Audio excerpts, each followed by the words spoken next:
इस कहानी में बगवाल सिंह एक नामी डॉक्टर होते हुए भी एक डरावनी हकीकत से जूझ रहे हैं। उन्हें और उनकी पत्नी लैला को अपने घर में आत्माएं दिखाई देती हैं। यह आत्माएं अंधेरे में घूमती हैं, उनका पीछा करती हैं और उनके कानों में डरावनी आवाजें करती हैं। बगवाल और लैला दोनों डॉक्टर होते हुए भी इस भयानक समस्या का कोई इलाज नहीं ढूंढ पा रहे थे। रात को जब वे सोने की कोशिश करते हैं तो आवाजें गूंजती हैं। ये आवाजें इतनी डरावनी होती हैं कि वे दोनों कांप जाते हैं। इसके अलावा उनके घर की आर्थिक स्थिति भी बिगड़ती जा रही होती है। वे बुरी तरह फंस गए होते हैं और समझ नहीं पा रहा होता है कि क्या करें। अपनी पुरानी दोस्त श्रीदेवी से ऑनलाइन बात करते हुए बगवाल अपनी तकलीफ जाहिर करते हैं। श्रीदेवी कहती हैं, हमारे पड़ोस में भी ऐसा ही हुआ था। एक बड़े बाबा आए थे जिन्होंने उन आत्माओं को भगा दिया था। अब उनका घर पूरी तरह शांत है। मैं तुम्हें उनका नंबर देती हूँ, तुम उनसे मदद मांग सकते हो। डॉक्टर साहब और उनकी बीवी बाबा को बुलाने का फैसला करते हैं। कुछ दिनों बाद बाबा उनके यहाँ आते हैं। बाबा काले कपड़ों में और सर पर कपड़ा बांधे और हाथ में एक खोपड़ी लिए उनके घर में आते हैं। जैसे ही वह अंदर आते हैं हवाएं तेज हो जाती हैं। घर में काला धुआं छा जाता है। वहाँ ग्लास में रखा पानी खून जैसा लाल हो जाता है। दीवारों पर अजीब सी छाया दिखाई देने लगती है और घर में बदबू फैल जाती है। बाबा गहरी आवाज में कहते हैं, यह आत्माएं बहुत पुरानी और शक्तिशाली हैं। ये तुम्हारी आत्मा चाहती हैं। इन्हें भटकते हुए सदियों हो चुकी हैं और अब ये तुम्हें चैन से जीने नहीं देंगी। डॉक्टर साहब और उनकी बीवी के चेहरे पर डर साफ झलकता है। बाबा नींबू और चाकू निकालते हैं। जैसे ही वह नींबू को चीरते हैं उसके अंदर से खून निकलता है और नींबू के बीचों बीच डॉक्टर साहब और उनकी बीवी के चेहरे उभर आते हैं। बाबा अपनी तंत्र विद्या से एक आत्मा को बांधने की कोशिश करते हैं। हर तरफ दरवाजे जोर से बंद होने लगते हैं। बाबा के चारों ओर एक काली छाया मंडराने लगती है। चली जाइए से, बाबा चीखता है, इनकी जान छोड़ दे। लेकिन आत्मा की डरावनी गूंजती हुई आवाज आती है, डॉक्टर साहब और उनकी बीवी अब और भी ज्यादा डर गए हैं। उन्हें यह समझ नहीं आ रहा कि वे कैसे बचेंगे। बाबा कहता है, इनसे बचने का सिर्फ एक तरीका है, मानव बलि।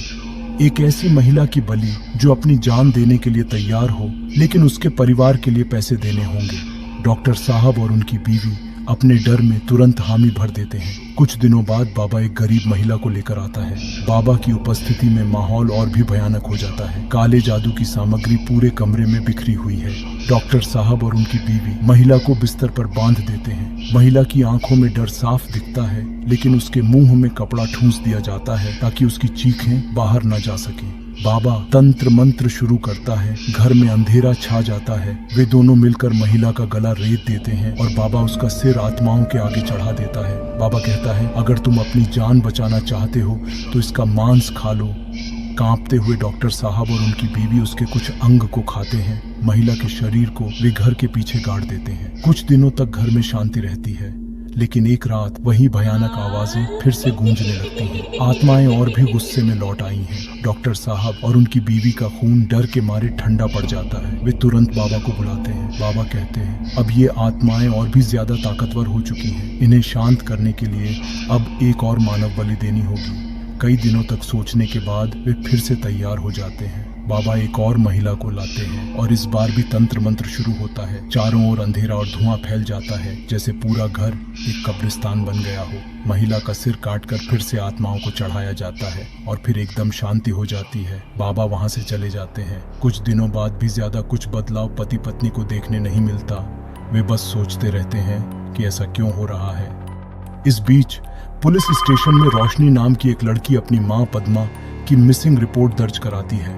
पुलिस पद्मा की कॉल रिकॉर्ड्स की जांच करती है और पता चलता है कि आखिरी कॉल मोहम्मद शफी नामक एक व्यक्ति को किया गया था। पुलिस तुरंत उसे ढूंढने लगती है। पुलिस उसके लोकेशन से उसे गिरफ्तार कर लेती है। उसकी गिरफ्तारी के बाद वह डर के मारे सब सच उगल देता है। मैंने किडनैपिंग नहीं बल्कि 2 मर्डर किए हैं और मेरे साथ 2 डॉक्टर भी शामिल थे।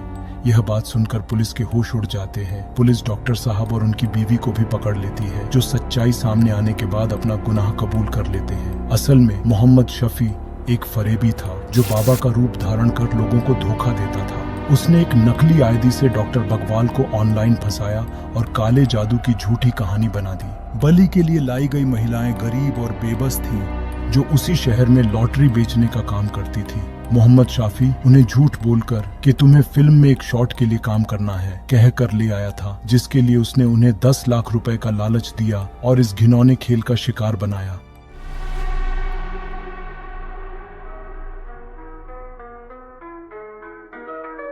I'm lost in the dark, can't find my way out.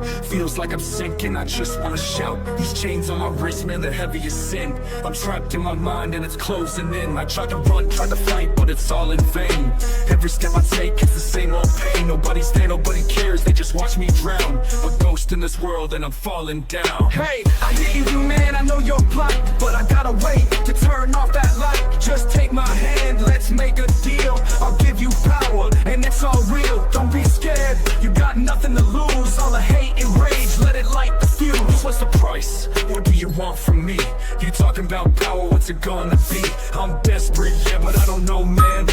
A deal with the devil wasn't part of the plan. I see the fire in your eyes, a sinister grin. You whispering secrets, dragging me in. I'm weak, yeah, and I want it to end, but I don't know if I can make you my friend.